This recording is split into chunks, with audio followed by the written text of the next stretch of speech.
are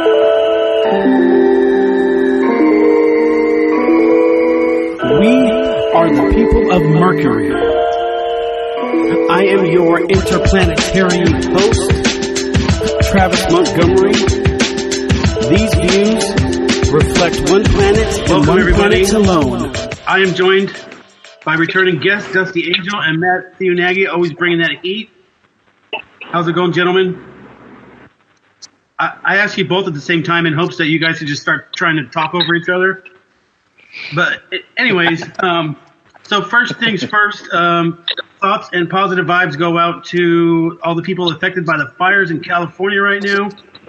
It's pretty drastic, and there's a lot of people up there in the Sonoma and in the Santa Rosa and then in the Anaheim Hills area.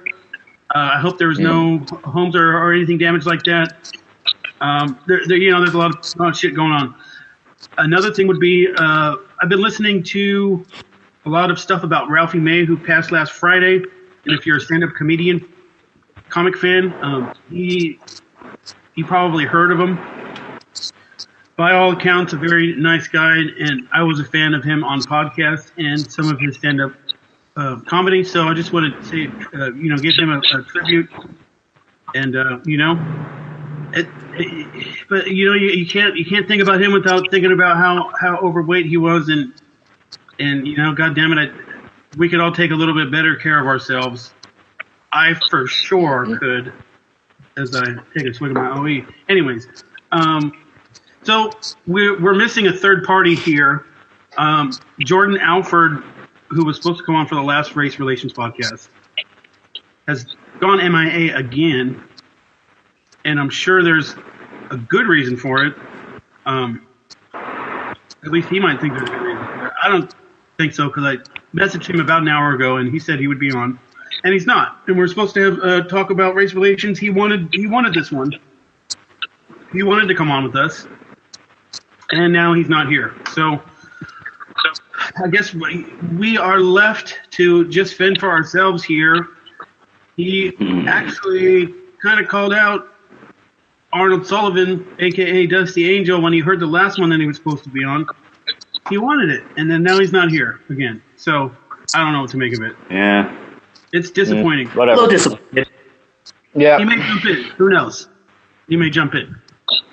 But at any rate, let's just dive right into it. The NFL ratings were down, and then now it's time for the owners to the owners are really starting to feel the burn of the boycotts that are going on. Let me ask you, Dusty, you kind of called this one, didn't you? I'm a huge football fan. I have been for years. Been a big Raider fan, which I mentioned on the last show. When I saw Marshawn Lynch, who plays for the Raiders, a few weeks back, take a knee, I said, that's it. I'm done. I'm personally protesting the NFL this year. I didn't know anything about anyone else doing it, who was going to do it, who was going to think I'm crazy, whatever. I just decided personally that, you know what, I'm done. Because I was ready. I was like, let's watch football. And you watch football to escape this stuff. And when I saw that, it immediately took me back to the real world. And I was like, I'm turned off. It was like a girl in bed. You do the wrong thing, one little thing will turn her off. And me as a football fan, I was turned off. So yeah, for the past few weeks, I decided not to watch football. I have not watched football since, and I will not watch football for the whole year. And yes, Travis, according to ratings, I'm not the only one. I think they're down, 13% this week? Right. Okay, but two-parter. So how much of a football fan, a Raider fan, were you before that? And then, I fell in love with football, and this has nothing to do with the Raiders. In 1989, when I watched the San Francisco Giants, why do I always say the Giants? It's baseball. San Francisco 49ers play the Cincinnati Bengals in the Super Bowl. Once I saw the game and I kind of understood it, I was hooked from there. Living in Los Angeles at that time, the Raiders were the team to root for. So right off the bat, I was a Raider fan. Bo Jackson, Marcus Allen, all of those guys. Plunkett, I was a huge fan. I played football for 8 years personally, 4 years of Pop Warner, 4 years of high school. Started, loved the game, watched up until this year. So I was your typical fan. Okay. Cool. Matt, what about you? NFL guy at all? I haven't been an NFL guy at all. And I haven't been interested in the sport simply because my family wasn't really big into sports. We did a lot more outdoor activities that included just hiking and national forest stuff and going out into just camp. So for us, we had a different choice for outdoor activities, and that's just how it is. I'll watch the NFL games every once in a while if it's at, say, a party or if it's at the bar. But other than that, I don't follow it very closely now. Okay, fair enough. And for me, I agreed that the players should have a right to protest. They should have that right, and it doesn't bother me that they do it. I just thought it was a dumb move for Kaepernick to do it, especially when he did it, because he was kind of... It doesn't bother you when they do it? It doesn't bother me. I mean... Okay. I would rather them not. It's a little... I think it is disrespectful, but it's not like... It doesn't make me angry. I just think it's a dumb PR. I think it's dumb. Yeah, it doesn't make me angry either. I just think it's dumb. So yeah, especially it brings your stock down. And then the other two-parter was like, yeah, but we watch football to escape the daily grind of what is now politics, which it's everywhere. You can't get away from it anymore.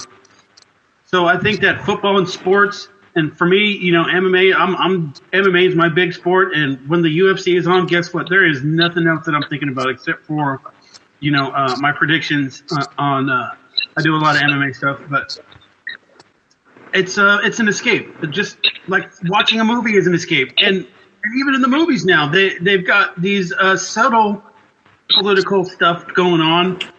Like with Avatar, and I mean, you could just go down the list.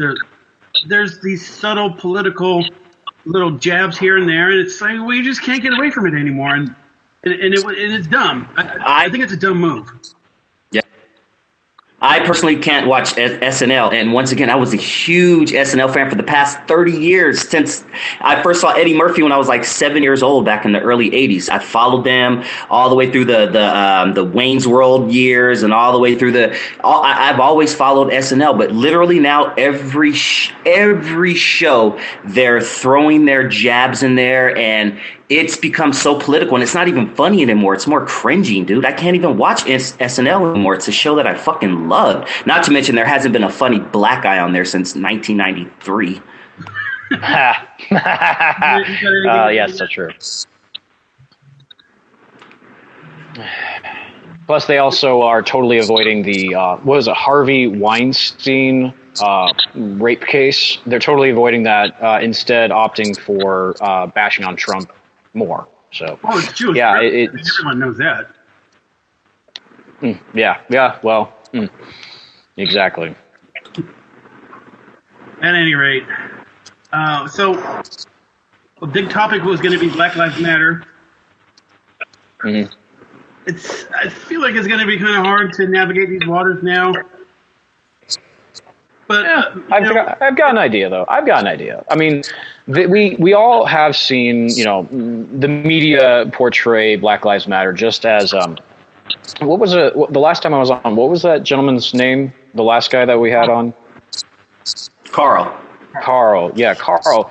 He was he admitted something that was actually pretty telling as well. He said that the media distorts whatever we see, right? Okay, well, I actually agree with that. And so I just decided to go straight to the one website that kind of gives a cemented point-by-point policy of Black Lives Matter, even if it's just named the Movement for Black Lives. Looks like it actually condenses a lot of what they've said repeatedly at their own protests, at their own rallies. So, I mean, they've got posters, really easy bullet points, like end the war on black people, reparations, divest, invest, economic justice, community control, and political power.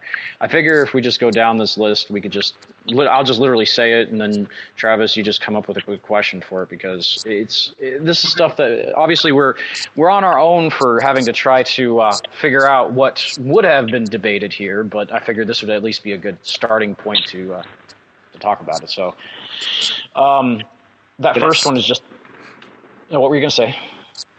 That's a good idea. I think that's really the only way to continue on this, because I do want to talk about it. For all our listeners, Matthew has just agreed to come on every single Monday from here on out, so you can look forward to hearing. Gotcha. Gotcha. That's good. You can hear more of Matthew Nagy on Mercury's Cast every single Tuesday coming out from here forward to the end of eternity. I'm just kidding, but no, we're going to be good. No, that's good. I love me some Matt. So let's do that. I like that idea. Sure. Okay. So the first one that they list here, you guys can find this on the M4BL, literally M as the letter, F4 is the number, BL.org. And they've got all of this information here, policies, their points, everything. And this one in particular I found under downloads, and it's just a poster. And it says, "A vision for Black lives, policy demands for Black power, freedom, and justice."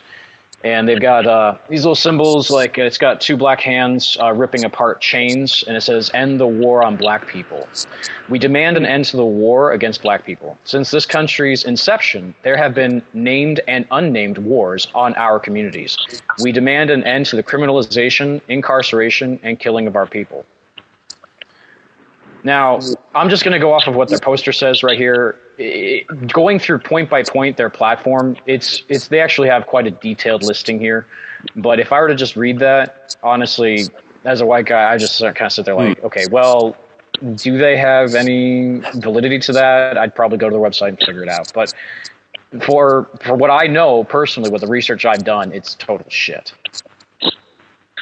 This is scary because we're raising a new generation, because Black parents are indoctrinating this stuff into their kids. We're raising a new generation of kids who think there's a target on their back, who think that when they walk out, white police are out to kill them and they want to kill them. This is not the right message to spread to these young children, because this is not the truth. This is so false. It's ridiculous. Cops do not wake up in the morning and say, "You know what I'm going to do? I'm going to go target a bunch of black guys." No, it's not the case. Statistics show this. If people would actually fucking go read the statistics, it shows that this is not the case. Police are not targeting black people. Black people are not dying by police at any more number of a rate than they are white people. Are they getting shot and apprehended by police more? Yes, because they're in more proximity of the police. Why are they in proximity to the police? Because they're committing most of the crime. Mm-hmm. I agree. Actually, I did a little bit of show prep for this too. I went ahead and found a whole bunch of statistics that I used to cite a lot, but I just never wrote down because I just did it on the one-time Facebook rant, you know. The one paper that I think you're actually talking about is from the National Bureau of Economic Research, an empirical analysis of racial differences in police use of force. And I went through it briefly, and I took a look through there, and there's sort of a strange kind of a situation here. They also say that there really isn't much more racism as for like what is chosen by the cops. Like they don't choose to be more racist on a particular, race or not. No, what they are showing though is that one of these cases that the less violent use of force, such as like pushing or holding down, is used more often, is recorded and reported by police more often with black people. But here's one thing that they do admit in the research here, is that blacks are 23.8% less likely to be shot by police relative to whites. Hispanics are 8.5% less likely to be shot, but the coefficient is statistically insignificant. So hey, Jordan's here. Wonderful. So just to finish up my point real quick here, that study, like I said, the name of it is An Empirical Analysis of Racial Differences in Police Use of Force by Roland G. Fryer Jr. And you guys can find that by just Googling it. We're just going to find that on, just search engine is going to be easier. I'm not going to list off the entire website again. You brought up something that was interesting to me. So if black kids are being told by their parents that they're being targeted by cops, that cops are out there to shoot them, then why aren't they more submissive when it comes to time to being detained? Why are they so aggressively resisting arrest, and which ends up most of the time in a dead, black kid or whatever? That's a good question. From what I'm looking at in this study, but even if we were to just look at if we were in the situation and we're told that cops, no matter what, are going to target you and they will be violent with you, there's not much benefit to submitting to an arrest if you know you're going to get beat up anyways. So in their minds, there's really no difference in the reaction of police if you fight or if you don't fight. So fight it is. That's what it appears to be anyways, if you're looking at it purely from a logical standpoint. I guess that's a logical answer. Yeah. I think Jordan joined the call. Mm-hmm. Yeah, he's here. He's not here, though. That I did. Oh, there he is. What's up, my man? Nothing much. My apologies for being a little late. As black guys.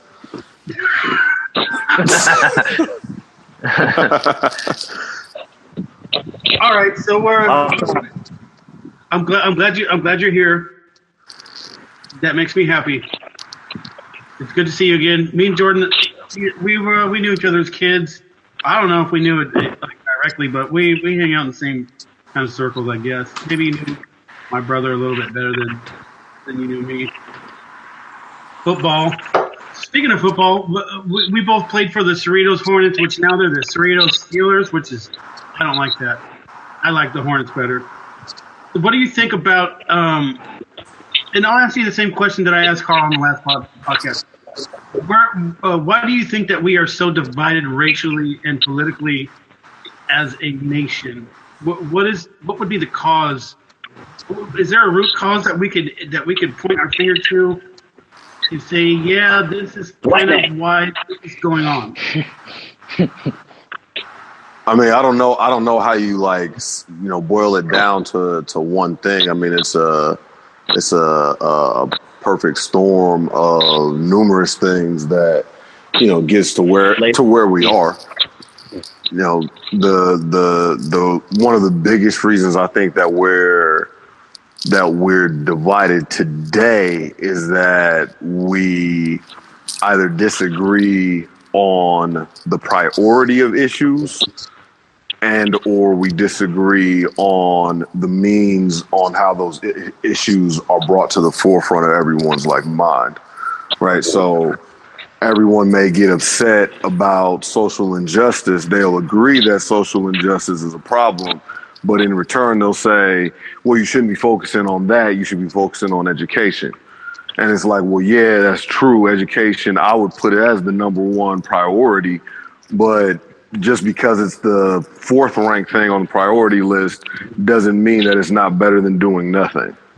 And then there's the other aspect of where, hey, we agree with you. We're just not going to agree with the mode of protest that you're doing.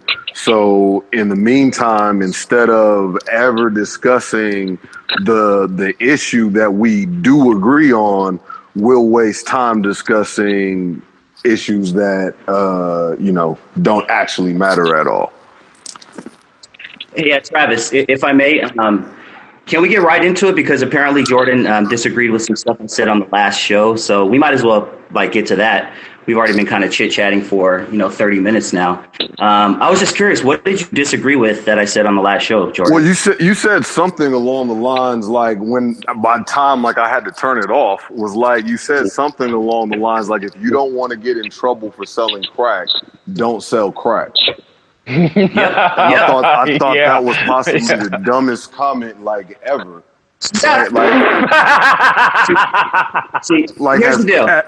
Hold on though. Have you ever seen the movie Tombstone?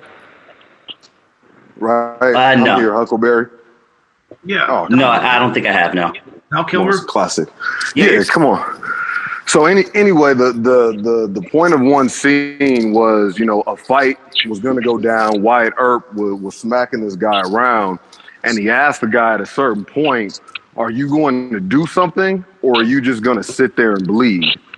And when you say, like, you know, if you don't want to get in trouble for crack, then don't sell crack, then that's like saying just sit there and bleed. Some kids and some people in some environments. Whoa. Hold on. Some people and some are being born into environments where that is their option. That is the way that they stop the bleeding for them or for their families. So to say that, you know, that if you don't want that to happen, then don't do that. That's just like stupid. Okay. Hey, Jordan, I grew up in the same neighborhood. I grew up in Compton, Long Beach, Bell Gardens, which is the number 10 worst city in. Why start off with that? I'm asking why start off with that, because where you grow up doesn't have anything to do with the type of person that you are. If you weren't raised bleeding, right? Like if you weren't raised bleeding, when you say that, hey, I wasn't selling crack because I didn't want to get in trouble for selling crack, that's just because you weren't built to do something like that. And in a lot of times that means that you just weren't put in that environment that crushed you to being forced to do that, right? It's not something that you come out of the womb like, hey, I'm an avid drug dealer. Like there are conditions that push you to that situation. Can I rebut that? Good. Can I go? Yeah. Just don't tell me where you're from, because that doesn't matter. It's like, man, I'm from Compton, so I know all about gangbanging. You're saying that because I'm from a certain place, because I grew up in certain circumstances, I grew up with no father, I grew up in drug infested neighborhoods. Again. Yes. Hold on, I'm just saying that people grew up in. Why didn't I go that route, Jordan? Why didn't I go that route? And I'm saying because I have everything. No father around for 13.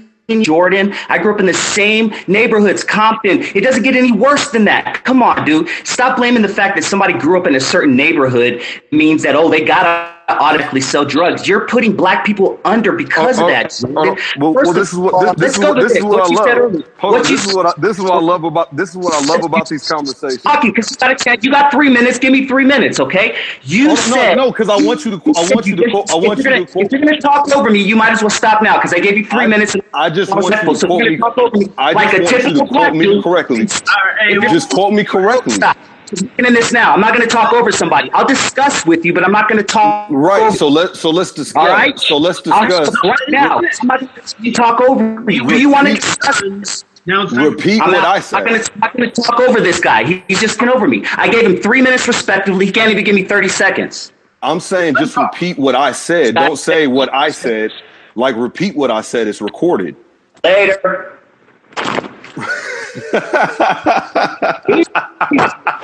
I'm going to talk over somebody. Hey, let him talk. He let you talk. I mean, I think that. Hey, no. I'm saying that you can't start your conversation off. He can say whatever. Travis. Say whatever he wants to say. You can't say that. You can't say that because that's wrong. Your argument to start off by saying that I was born in the same environment as these guys. Hold on. Is that I'm for your response? You're still saying because he didn't interrupt you. So pigeonhole that you have a problem with the way that he responded when it's time for you to talk. Let me ask you something. Did I repeat exactly what he said? I don't know. I did. I quoted what he said in the last podcast. I quoted verbatim. I never once went off on a tangent to say what. Hold on. Talk. I mean, no, because he started off by saying. Travis, two people can talk at the same time. Travis, he started off by saying that these people are from the same environment that I'm from. How does he know what environment I'm talking about? I started off by telling him, don't tell me you're from Compton, because that has nothing to do with it. That most people that sell crack live in poor neighborhoods or live in the hood. Can it be assumed that? Yeah. Or can it not be assumed? What does that have to do with the type of person you are? Like I stated, it gives credence to what he's seen in his life. He can actually say it instead of some guy that grows up in an all-white neighborhood in a really rich, wealthy area. You would have said the same thing to a guy like that and saying, you don't know anything about where I come from. Well, guess what? Dusty just gave that to you. He knows where you're coming from. He knows where those people are coming from. It gives credence. Nope, stop. It gives credence. And you didn't let him finish his talk. You didn't let him finish his thought at all. Let him finish his thought. The same thing. the same thing that you guys are saying is stating that you already know where these people are from. And what I'm saying is that it's not the environment. The environment is coming from a condition which is like systematic and all of that. When he says that you're not selling crack because you don't want to get in trouble for selling crack, then don't sell crack. I'm saying that there are other people that are forced into that. That has nothing to do with the single dad and being from Compton, because there's a bunch of people from Compton who are very highly educated and don't have an idea of the gang life. That doesn't mean anything. Someone held a gun to their head and say, you need to sell crack or else I'm going to kill you. No, of course not. Into it. No, of course not. Then they have a choice. Yes, they do have a choice. Everyone has they don't have a choice. You said they're forced into that choice. You just said they're forced into that choice. They're forced into that choice, right? Like that decision is made for them. When they're coming up, they don't have the same advantages that everyone else has. I'm able to speak from it because, unlike dude, I know the 1%ers and I know the guys that are from the bottom. I'm not speaking and trying to cast aspersions on guys that are from a common city as me. He just said he comes from that area and he knows those people too. So how can you say you know those people when you just discredited him saying that? You can't make that claim. You're saying that there's a place like Compton itself. Let's just say the city of Compton, right? Like, because you're from Compton, then that makes you hood. That does not make you hood. That doesn't give you a pass to speak about ghettos across the country. Okay, so then how are we supposed to trust you? I've actually lived in different places around the country. I don't know how many years any of you guys have spent outside of the places that you were birthed. We can start. But you just said it doesn't matter where you live. You just said that. No. It doesn't matter where you. It doesn't matter where you have lived, right? Like in terms of if you were born in Cerritos, that's fine and dandy. If you were born in Compton, that's fine and dandy. But if you've never seen the opposite of that, if you lived on the West Coast your whole life, but you've never been to the East Coast, or if you've never been to the South, how can you speak intelligently about the national issues that we have? You're going to talk about your community issues. Well, all right. This conversation started from crack, which is kind of predominantly a West Coast drug, isn't it? Mm-hmm. In the South, they do different shit in the South. And this whole conversation started from him saying that he lived in Long Beach. And then that got you excited to say, or he lived in Long Beach and Compton. What does that have to do with it? That's what I don't understand. Like, why is everyone like, hey, man, well, I know what it's like to be from the bottom. I was from Compton. I'm from Long Beach, and I had a single dad. Does that make sense? Like, yeah, it does, because if he was speaking from a guy being, okay, I've got two parents, both of them were earning $100,000 a year. I don't know what you would have said, but I'm pretty sure it would have been, you don't know what it's like, because you just said, I've lived in different places. That gives me credit to be able to speak on this matter, but you didn't give him any credit because of where he lived. So that's a double standard, dude. I don't understand how it's a double standard if you've lived in one place. Like, you were born and raised. How can you have a world view and you've only lived in one city? So I've seen you use this argument before, where it's impossible to figure out what it might be like to live in the Midwest or the flyover states or in a cold Michigan. I mean, is it really? Can we don't have the capacity to understand or visualize or to try and predict what it might be like living somewhere? Not at all. You've made comments on Facebook that said that you've never been around or met a racist white person. You said that, and I'm saying that I've never heard a white person call a black dude the N-word. You've never lived in the South. Is it safe to say that? No, I've never lived in the South. Right. So it's safe to say that. So for someone who has lived in Southern California their whole life, it's not unfathomable to be like, hey, man, I've never heard a white guy call a black guy the N-word. Well, yeah, because so you're saying you have to seek out racism. So you're saying you have to seek out racism. No, I'm saying you have to seek out stuff out of your comfort zone, out of the places that you're born and that you've seen your whole life. You can't expect to relate to somebody if you've never seen where they're from before. Okay. So that's my point. that's my point. It's kind of a moot point. It really has no weight one way or the other. the whole travel abroad thing that you keep bringing up, it's like, okay, yeah, it's probably more racist in the South than it is in LA, obviously, because of the LA is filled with so many different kinds of people. And is the South filled with just a bunch of racist white dudes? Is that what you're saying? I'm saying that racism has to be it's less cloaked in the South.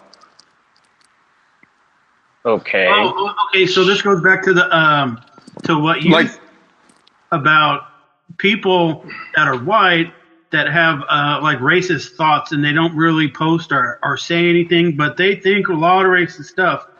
Is that where this is going? What do you mean? Like to No, I'm saying that there are still places in the South where, like, when if we're to walk in, or we're driving from Virginia down to Florida, there are places that are like, hey man, like, this isn't really the place for you.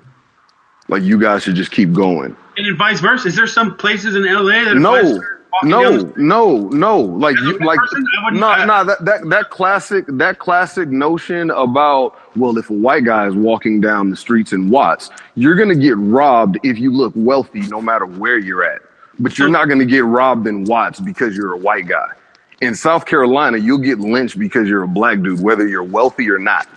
They'll lynch you? I mean, does that happen anymore? Are you kidding me? Are you kidding me? Could you show us where the statistics are on that? Yeah, that'd be really nice to know. Hey, this is what I'm saying, is that you realize that, like, in the 30s, 40s, there were like, well-to-do, fair-minded, and fair-thinking white folks. And they would say similar things, right? Like, blacks would be like, yo, man, you can't go down there because this and happen. And there would still be the same fair-minded white folks that would be like, yo, man, well, you got to show me pictures. Like, where actually does this happen? Like, so I'm supposed to believe you? Right, that's what I'm saying. So apparently, right, like, these are just myths that blacks come up with over generations and generations. Like, uncles and aunts and mothers and fathers, they just disappear. And when the blacks were like, yo, they came and snatched him out of here, you were just like, yeah, that's just like the sheriff, though. He wouldn't do that. I don't know if you noticed this, but there is like an international audience for this. There are people that don't know anything about American history. And that's why I'm literally saying, could you show us what you're talking about, the statistics, something that would actually show us what you're talking about? You mean like just pictures and stuff? Like, what do you mean? No, like, how often did it happen? How often did it happen? I mean, I just like the stories themselves. Like, it runs rampant. Like, I don't understand what you guys mean. This kind of stuff is funny to me when it's like, yo, when does it happen? It's like, when does it not happen? Well, it's not happening right now because I haven't seen any news reports of showing a actual black guy being lynched in my lifetime. So I'd like to know. Hold on. So you guys have, in our lifetime, have never heard about a black dude being chained to the back of a pickup truck and being drugged for miles until his body fell apart? No, that's said not that lynching. It happens every day. You tell me lynching. You said lynching. You said lynching. Okay. You said lynching. I apologize. Let me apologize for the black community as well, because I think that sometimes we say stuff like lynching or hanging, and we really just mean hate crimes. It doesn't have to be a specific hanging of a person, because shooting somebody or flogging somebody, decapitating somebody, running someone over, it's all the same to us. Okay, there wasn't a difference. How often does that happen then? Could you show me something to see that?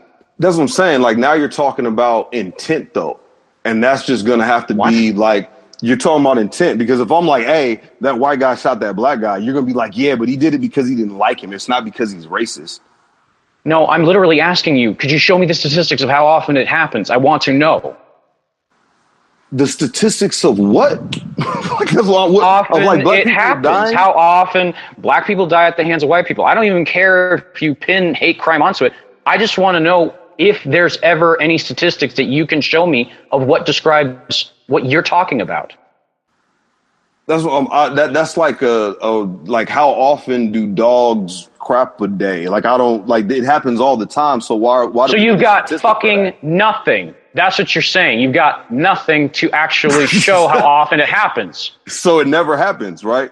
I never said it didn't happen. I said you've got nothing to show how often it happens. I'm saying it doesn't make a difference to me whether it's one or whether it's 1,000. Why? Yes, it does. It does totally matter. Because the difference is that I've never lynched anybody, and you're trying to say somebody in my past has lynched somebody as black. I'd like to know how often it happens, because that's where this conversation is going to go down. And I'd like to know, real quick, before you interrupt me again, I'd like to know where you have these statistics, if you can prove it. And if you just got stories, yeah, we can agree. It's happened. But I wanted to know how often it happens. That's all I want.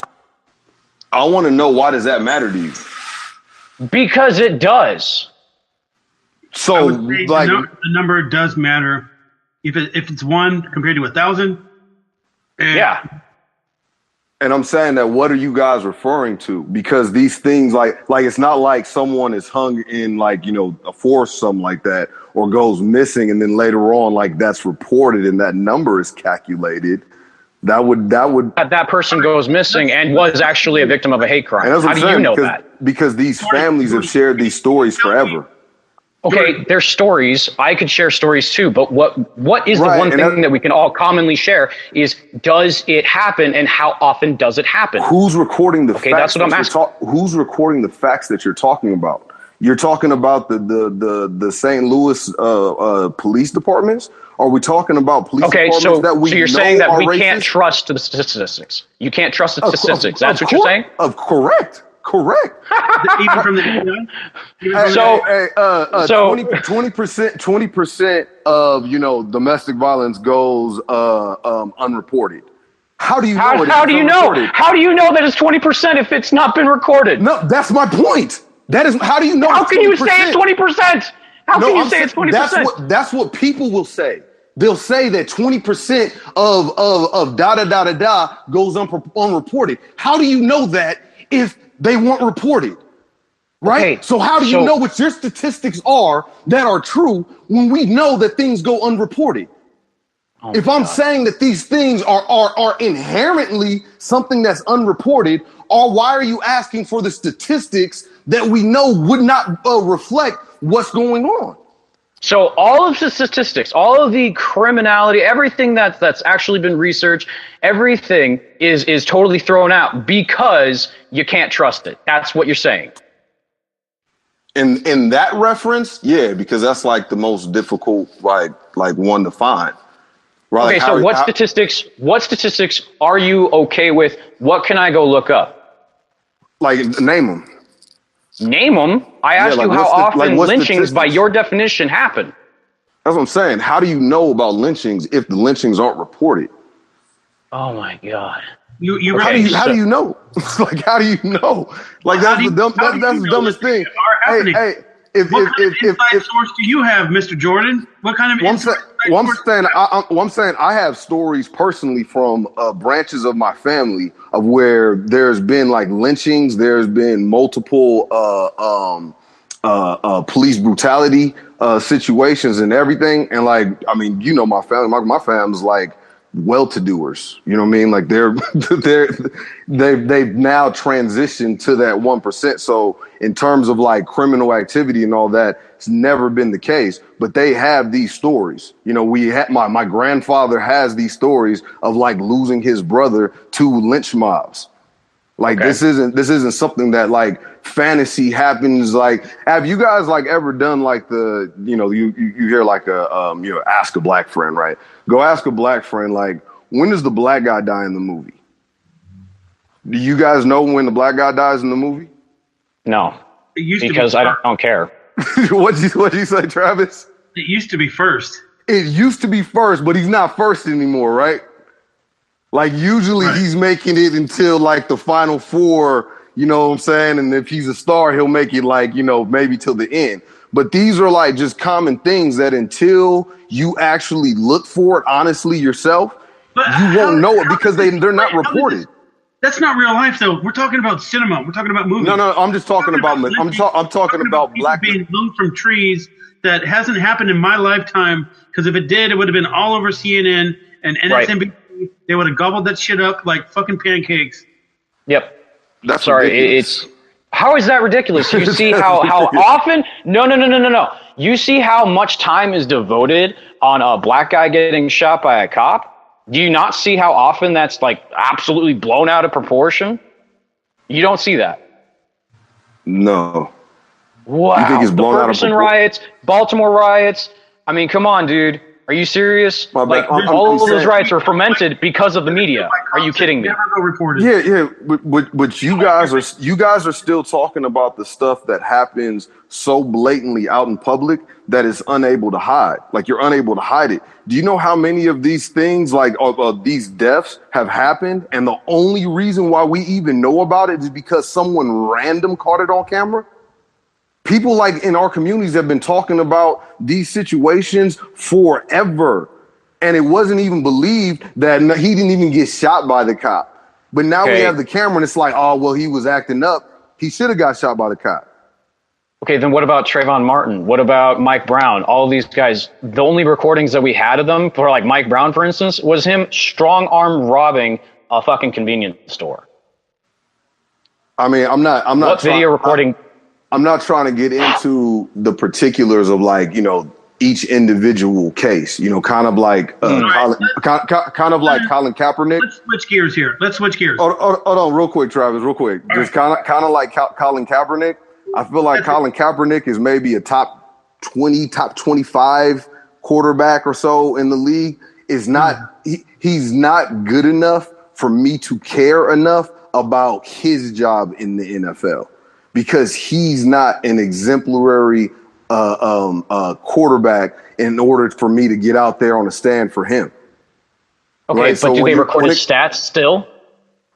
Well, his stats we've all seen, so you can't deny it. It happens in front of all of us. Right. So you can't deny the stats.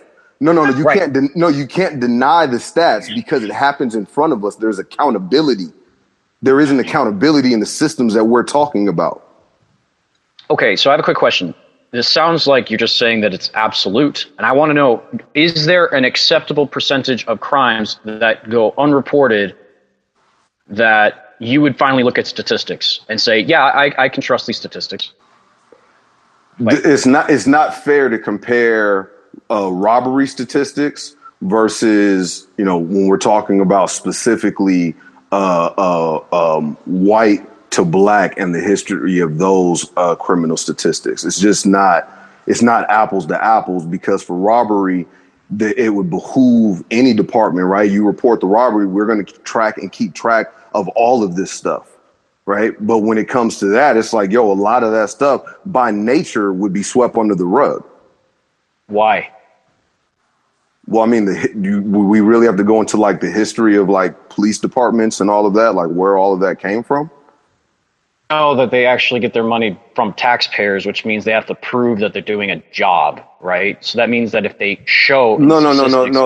I'm talking about the original police officers. Like I'm talking about today. You talking about today, or are you going to be going back? You can't talk about today without talking about going back. How am I going to talk about you without talking about the way you were raised by your parents? Okay, so we're going to talk about police officers or law enforcement in the 40s. What age? Just the 40s. Just the 40s. We're going to stop there. Why can't we go further back? Why are we going to go back? It was a dumb time. We were dumber. It was 100 years ago. But my dad was. But my dad was born then. But my dad was born then. It's not fair to be like, hey, let's not count then. Let's not count like his lives and the stories that like I've had to hear and the pain from like uncles and aunts and stuff. It's not fair to be like, let's not count that time. Let's just start now. In a poor Italian family in Brooklyn. The difference is, Travis, and you made we kind of got into this a little bit the other day, and the reason why you feel like I drop Molotovs and leave is because I don't have time to write like full essays on like what I'm saying. So it's not like I'm trying to flame and leave. But then nobody's going to trust what you say. What I was saying, well, no, because I regularly will hit up Travis and say, yo, I want to do the podcast because I'd rather converse it over. I'd rather talk about it. Right. So what I was saying in terms of the white privilege cash points and stuff, you're able to track your ancestry so that you will be able to see either where wealth wasn't attained or where wealth was squandered.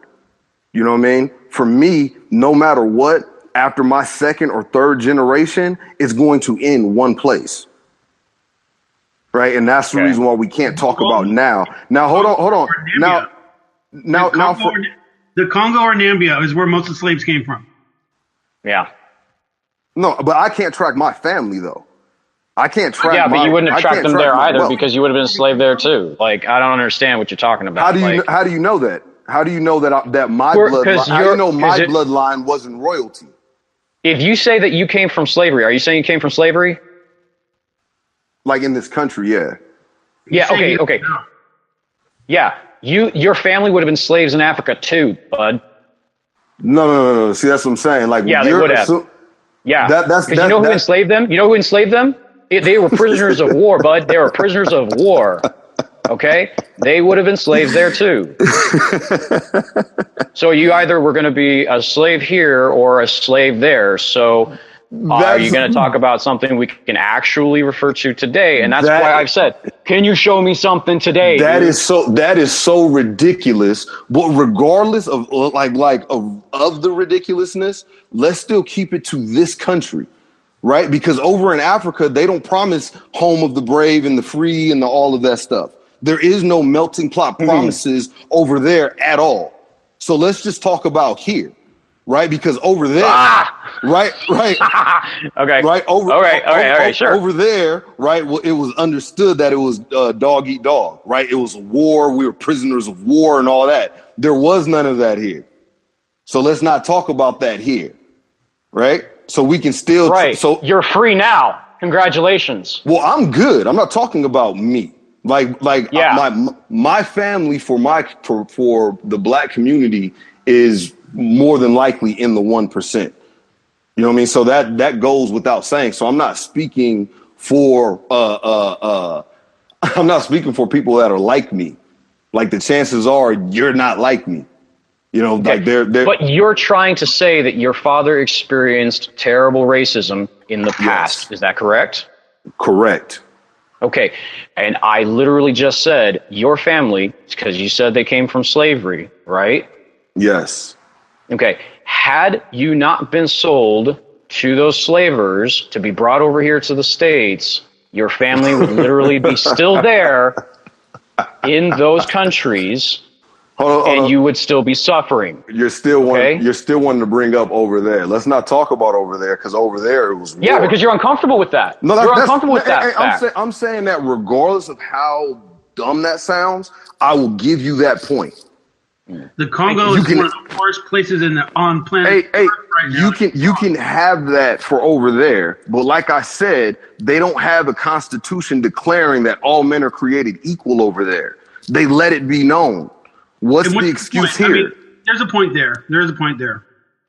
Right. So when he says that, you know, you guys would still be slaves, well, that's fine. But here, that's not supposed to be the case from the get-go. So you're already losing the debate. So, you're wanting to talk about statistics for today. Systematic racism and oppression, which still exists in your mind. In my mind or in real life? Yeah. Give us examples of actual racism today. Like, you're laughing. A lot of black people would rather be asked this question by somebody that wants to know. Show us, talk to us. And I'm saying that if you're not able to see the clear differences between the way that blacks are treated. You cut out. Sorry, I got a call. Let me help you out because I know that the Baltimore Police Department has admitted to targeting black people. There have been cases in the past where people have been denied loans, but that's an old theory because if you can actually prove discrimination based on loans, then you have a huge case against any loan company. And I feel like, Jordan, you're going to have more info on the loan part than me. But the things that you're talking about are still stuff that can't be tracked. There aren't statistics for that, right? Like, can we agree with this? Can we just, because I'm trying to find somewhere, right? Can we agree with this? That at least at one point in this country, racism existed, right? Yeah. Sure. From the start, I can say that. There were Ku Klux Klansmen, right? Yes. Sure. Can we agree that the reason why those Ku Klux Klansmen wore the mask and all of that is because they didn't want their everyday lives to be affected by the hateful actions that they were involved in? Well, I mean, if this was such a white man's paradise, why would they need to hide their faces? Well, I'm saying, hold on a sec, but you're not answering my question. I admitted that they're here. No, I'm saying that they hid their faces because they did not want their everyday lives to be messed up, meaning that their everyday jobs as lawyers, judges, sheriffs, teachers, they didn't want that to be messed up. That's what the kids in Charlottesville found. I'm not an expert on the KKK, so I don't know why they have hoods on. Clearly, it's got a reason. Maybe you're right. I'll just take your word on that. Let's say that they just wore it to hide their identities. Okay. So if there was subversive racism then, why would you not think there's subversive racism now? Because I can't grade it. I mean, there has to be, at least one person in this entire country that is racist, but we don't know how many. Right. And it's comfortable, right, for those in power to just to be like, yo, we have to keep it the same because there's no way to track this. Like, we don't know. I mean, there's a lot of ways to track it. I mean, comparing how people are treated to each other. How many? It's the actions of people. How many questionnaires have you ever seen that has asked someone, "Are you racist?" I don't know. Can I tell you something else? People can lie on that. People can lie on that. No, of course they would lie on that. Of course. Yeah, so that's why I said you look at their actions. I said you look at their actions, not what they say. But when they do their actions, you would say that that's not racism unless they like shout inward, die inward. You wouldn't say it was racist. You would just say that it was something else. How would you be able to? Let me ask you a simple question. Can thoughts be racist? Thoughts? Yes. Like there's a difference between prejudices, right, that are based off of stereotypes that lead into the actions of racism. And I think that everybody has prejudices. It's impossible to avoid. You know, you might not like midgets. It could be like anything that you prejudge someone before meeting them. You become a racist when you start treating individuals based upon their stereotypes. Right? That's when your actions go into it. Their stereotypes, I mean, they're obviously they bring a negative context to almost everything. Everybody says that they're negative, but it's because you're trying to say that all black people like chicken. If you were to say like, hey, black people like chicken and shit, so do I, right? No one would really get offense to it. Right. But it's like, no, you have to like chicken because you're black. Well, no, that's a racist thing to say. You know what I mean? But if you ask somebody like, yo, man, you like fried chicken? So is it racist to say that black people are more athletic than white people? It's a stereotype. If you were to treat like a black kid that you saw and you're like, hey, you should be the next LeBron James. Well, now you're starting to go into racist behavior. Because you're saying because this kid is black, he has to fit the stereotype. What if he's good at basketball? I mean, he's good at basketball. Look like Big Worm. I mean, you look like Big Worm. Hold on. First off, can we get this out of the way? Like stereotypes, like 99% of the time are true. They're based on data over years and years and years and years. Like it's just what people are able to see as norms from different groups of people. Right? That's a pretty Well, I bold mean, can we statement. trust? 99% is a bold statement. There's a lot of stereotypes out there, but I'll take I would say more like 85. No, I can agree with Jordan on that. I don't know about 99. Maybe not the exact number, but yeah, I'd say stereotypes most of the time are true. Yeah. Right. Mm-hmm. So, I mean, let's take a real quick look, though. I mean, Asian that we people can are observe, right? Look at Olympics. Look at the Olympics. Most of the fastest runners in the world today come from what race? But there's a difference between African and black. Well, there's Jamaican well, and okay. And Well, I mean, is there a lot of white guys who are real fast these days in the Olympics? Nah, but again, you're talking about you're talking right? you're talking about different genetics. and then black people right. don't like to swim, Yeah. and we have Michael Phelps. Ha ha! Yeah. There we go. Yeah. Now we're on to something. Now we are on. The blacks today are, I don't want to say created, but it's almost like created differently than their African cousins, right? The African cousins, you can see that they have elongated, quads and muscles and stuff like that. They tend to be longer, limber, based for distance and marathons. You know what I mean? Yeah. Well, no, Okay. the majority of them that are born and raised there, that's their muscle type. The ones that are African Americans or blacks that are born here, you're talking about, bigger quads. You're talking about larger gluteus maximuses, which just, generate more power and blah, blah, blah. I totally agree. But there is something that happens when people come to America. I don't know if it's in the water. I don't know if it's in the cow products, but you can take a first generation Mexican, say, who is 5 foot nothing, and then they have a kid who's like 6'1" with broad shoulders and is just absolutely huge.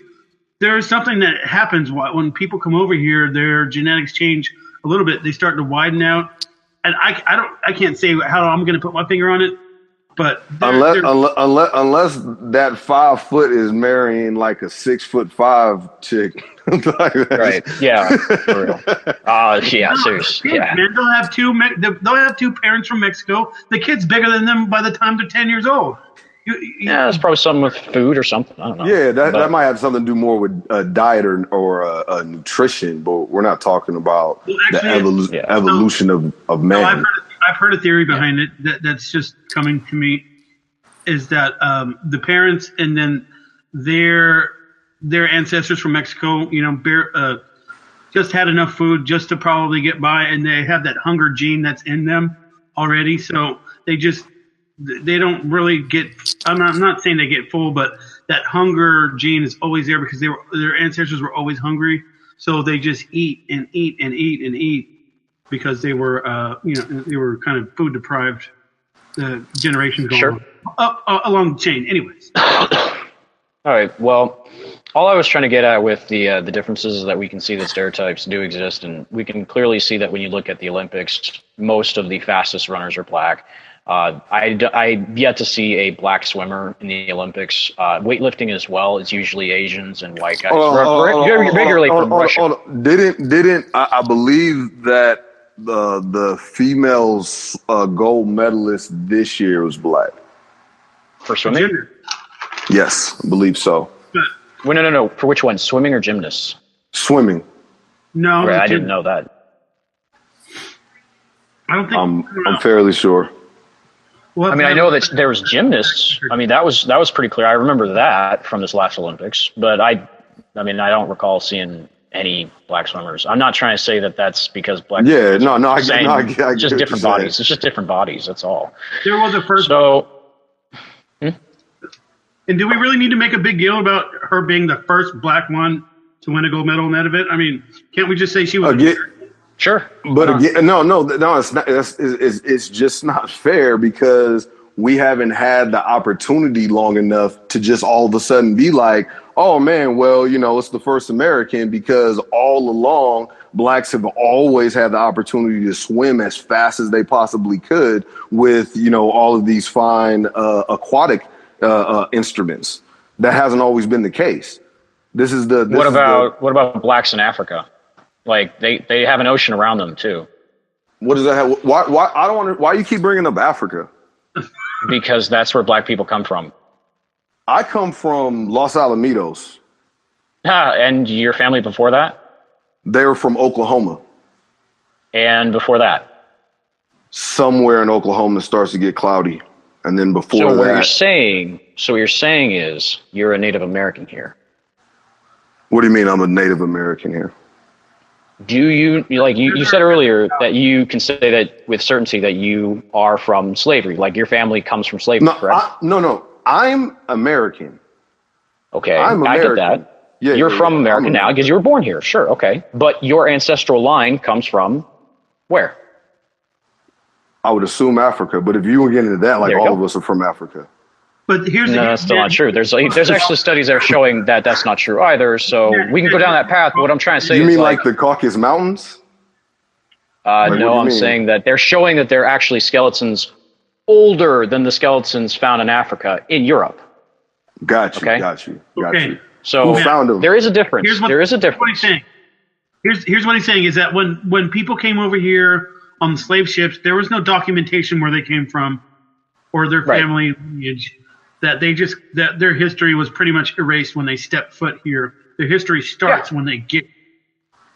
Yeah, that makes sense. Yeah, I'm not going to refute that. It's fine, but I think you can do 23andMe, which is a website where you give a sample of your saliva or your blood, and they can tell you.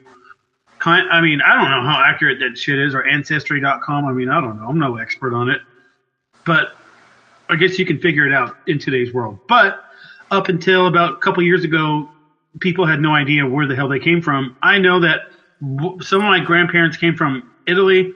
I'm not exactly sure where. And then one of the other ones came from, I think, England. So it's all... Anyways, I keep bringing up the Africa thing because that those people there most closely resemble blacks here in America because genetically they're very similar. I don't know why. No, they're not genetically similar anymore. Like this. Here's a good idea. Can you say that your genetic? Listen. Just let me explain. And the reason why is that because of slavery, right? And it's like it's just like gift and the curse. A guy actually got fired on CBS for saying this in I think the 70s or something like that. Supposed to be a good sports announcer, but he was saying like through slavery. Imagine what happens if you consciously keep breeding LeBron James with Serena Williams. Every day you have a person. That would make for a good video. I'd watch that video. Imagine you making an athlete, right? Max weight lift every single day from dusk till dawn. No, you're talking about eugenics, sir. They already. No, I'm saying. You're starting to completely change the genetics. So we're not the same as our cousins over there anymore. So it's not fair to compare. You're saying there's enough genetic drift from the time that slaves were brought here from Africa and now today that the Africans, the descendants of Africans here today are genetically... How different, and that's what I'm asking, how different can you say you are from Africans right now today? What are those to everyone? There's the difference between asking what's the difference between a 3K marathon runner and a 100-meter sprinter.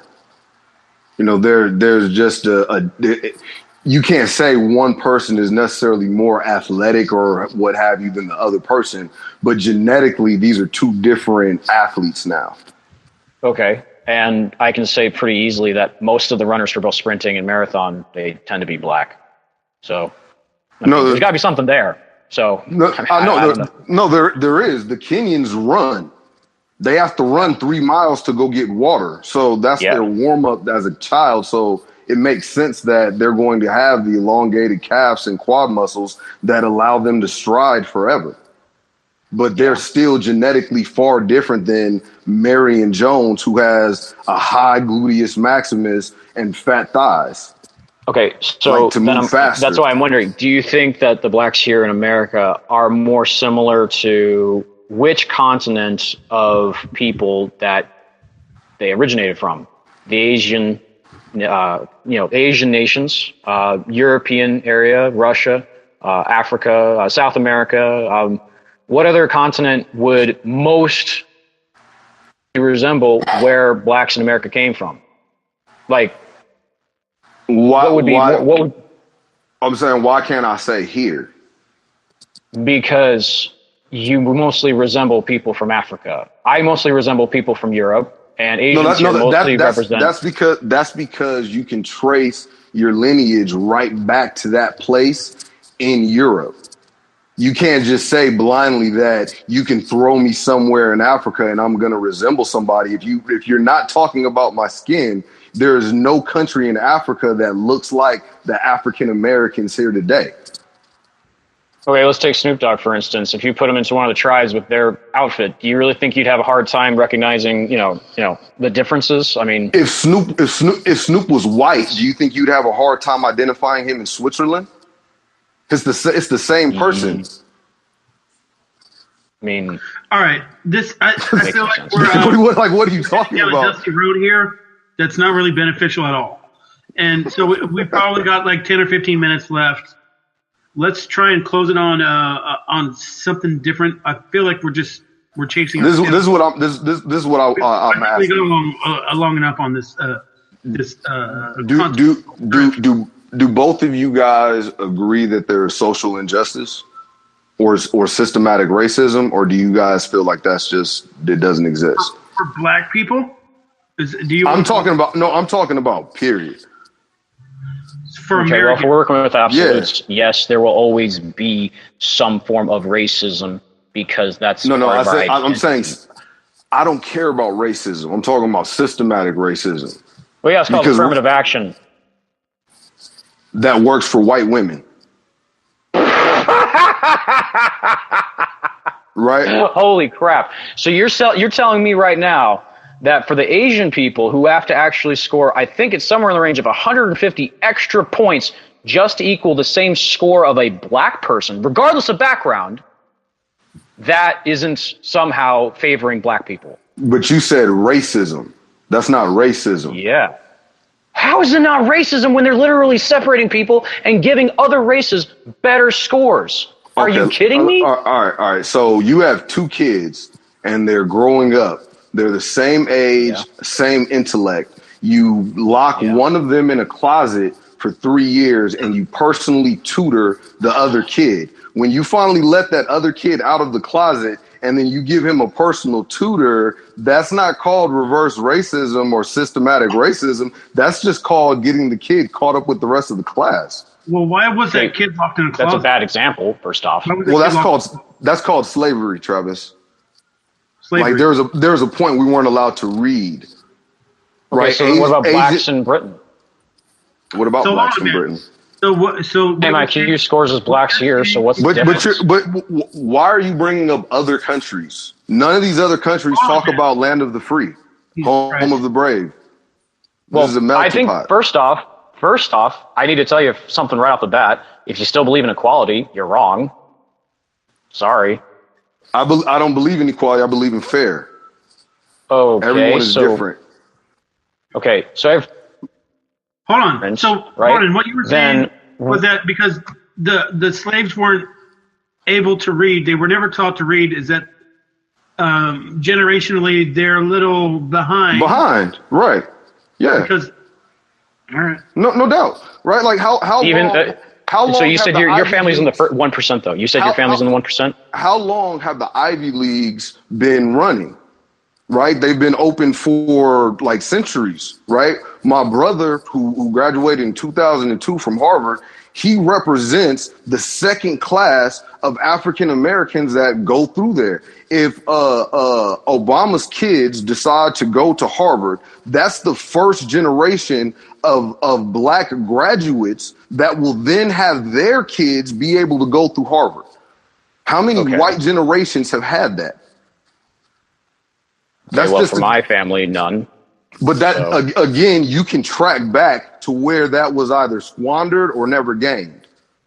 I can't do that. So we only have 3 generations to work with, and I'm not trying to say it like against every it's not about equality. It's about fair. If you screw up, if the black community was to screw up over several generations, like if this is my spirit talking, 100 years from now, I don't want to hear shit about none of this other stuff because you've had the time and the generations to wash up whatever stuff was done before. But it's too Okay, so how many right generations? Now. How many generations do we need to wait to abolish affirmative action? To abolish affirmative action. Again, actually, allow meritocracy to take hold if you want that. Yeah, I'm going to answer your question. Let me ask you this: if I was to pee in a cup and offer you that cup, you would not drink it. If I was to pour out half of that cup and then fill it up with fresh drinking water, you still would not drink that cup. Now, if I poured it out again, and now I'm asking you, I'm sure you get the gist. I'm asking you, how many generations of that would it take before you'd feel comfortable drinking from that water? I've heard this argument. How many generations? This is again. Whenever you have to make an tell me, how many like generations? Seems like you don't will really it ever? have a good enough point. No, because of such a far off analogy. No, when you say how many, when you say how many, that's what it is. When you say how many generations, it's like, man, until things are based enough on a meritocracy. Like, man, it's hard to say. Like, it's like saying, well, okay, at what point in football would it be based on a meritocracy? Warren Moon wasn't drafted to the NFL because he was a black quarterback. Black quarterbacks weren't being drafted in the NFL. This is just the 70s, early 80s. Now they're like 70% of the NFL. What's your point? No, now because the doors were open. And so today I can root for Aaron Rodgers wholeheartedly because I know that Aaron Rodgers is the best quarterback in the world. He's not just the best white quarterback. He's a cerebral quarterback. Yeah, but he's not just the best white quarterback. Like, what is going to be the definitive, like give me an idea of when affirmative action you think would be okay to get rid of? Let's say I don't know how many children you have if you have any children, but you came from a wealthy family right now. You admitted that you came from a wealthy family. So No. I said I came from the 1% of black communities, meaning that my parents graduated college. They were still together my whole life. I was raised in Cerritos, but it wasn't wealthy. I grew up in a solid middle class home. I'm saying solid middle class, went to Artesia High School. So do you feel that with your kids having a potential middle class to upper class lifestyle now, would you be okay with saying, kids, don't put down that you're black on college applications? I mean, my kid wouldn't have to do that anyway. Why? Because my kid is going to get in based off of his merits. My kid has the. So then just tell them don't put down that you're black. Just tell them that then. No, I'm saying, but my kid has like the merits, and that's like saying like saying not to have a kid from the 80s put on the application that they're white when it's an inherent advantage. That's just silly. It's an inherent advantage when in the 70s, more in the 70s and 80s, you're not going to tell me like we don't have to argue about white privilege today. All right. But can't we agree that there was white privilege in the 50s and 60s? Can we agree with that? Sure, I guess. But when is that going to burn off? Man, when those effects are done. Like, bro, like you'll tell me in one argument about disrespecting the flag and what our military does and da. But then on another account, I'll be able to tell you that my dad served in Vietnam. He was poisoned in Vietnam. He got the Purple Star and all kind of stuff over in Vietnam. Yet on his way out to go to Vietnam and on his return to Vietnam in Georgia, he was hit with racism at a church of all places, right? So when you hit me with those things, you have to understand that there's still a greater context to what's going on. You can't just pin it to 2017, right? Like we're all effects of what's going on before that got us here. Okay. So that's why I'm asking, when, like, in what parameter is it going to be, hey, guess what? Racism's over, folks. We're all cool. What is that going to be? When is that going to be? I would say it's probably going to take like another 2 or 3 generations. So you're going to tell me, okay, just to be sure. So if your kids are middle class to wealthy, my right? kid, hold on, my kids are still in the 1%.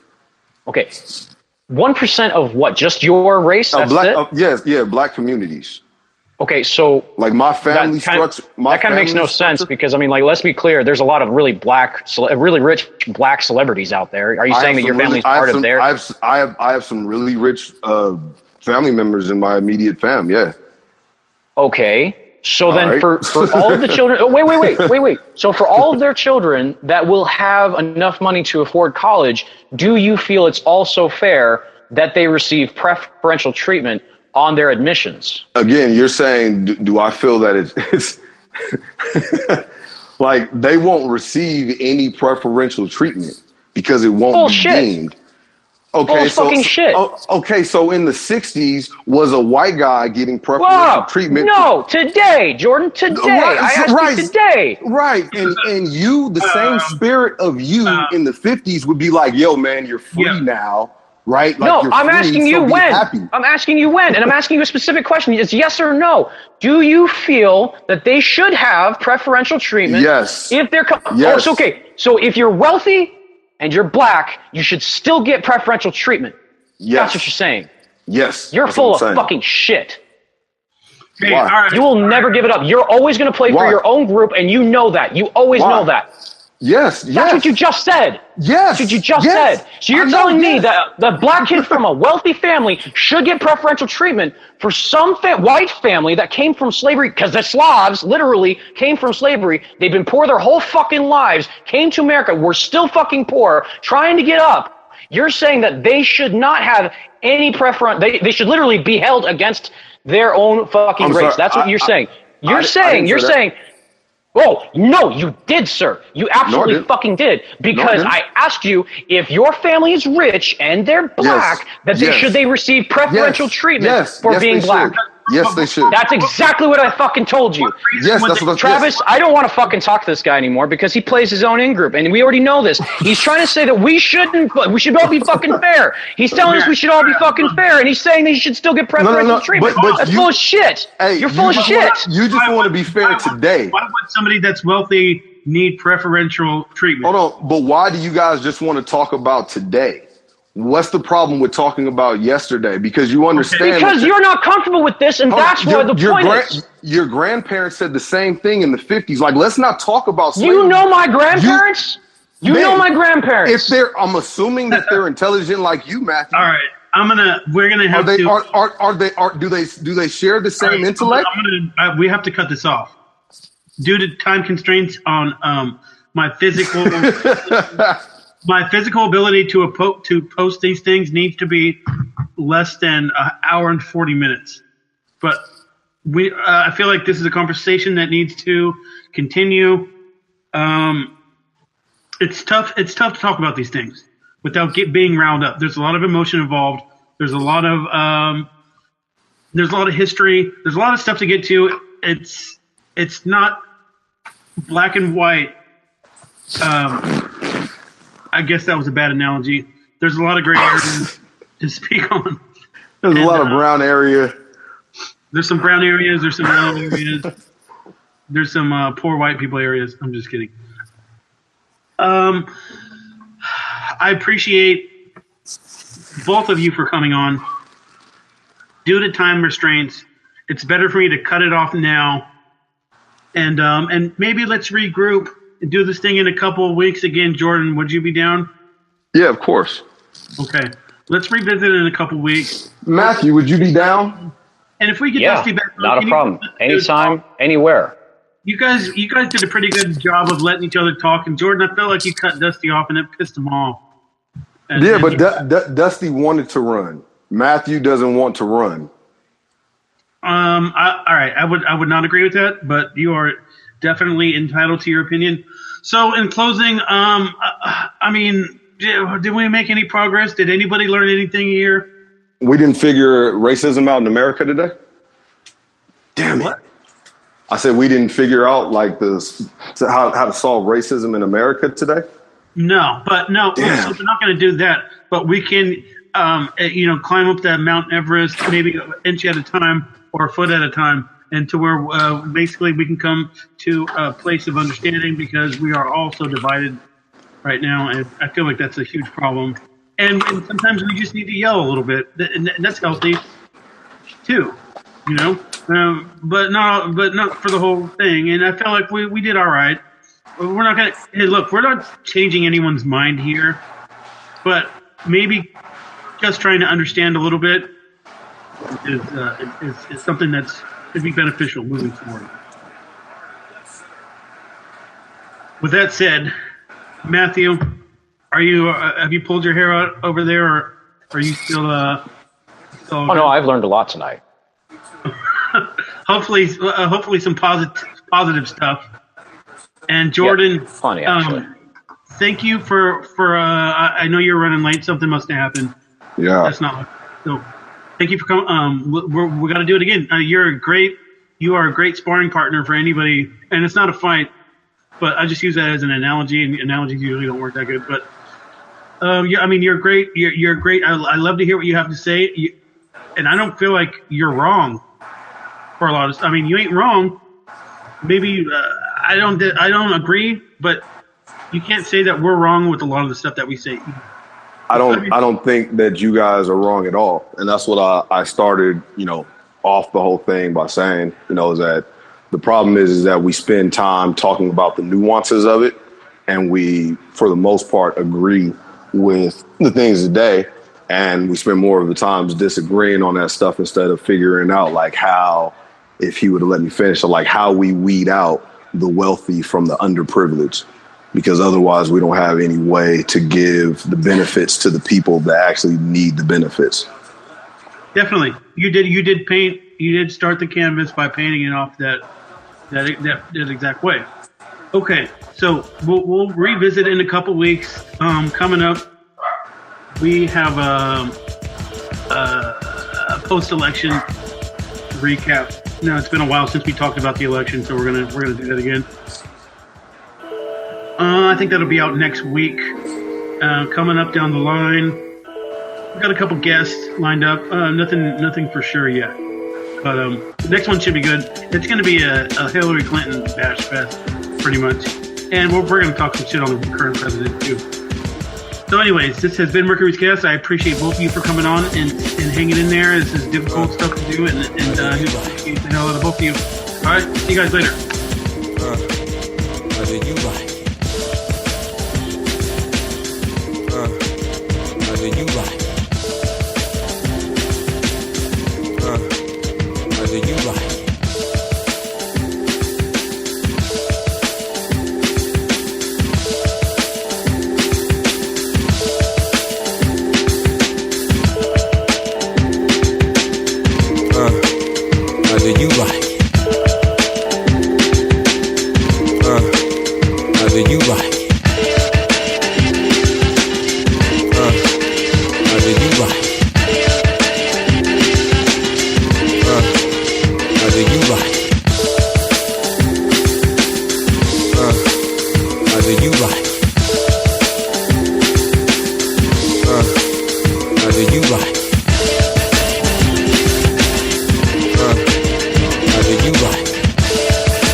You right.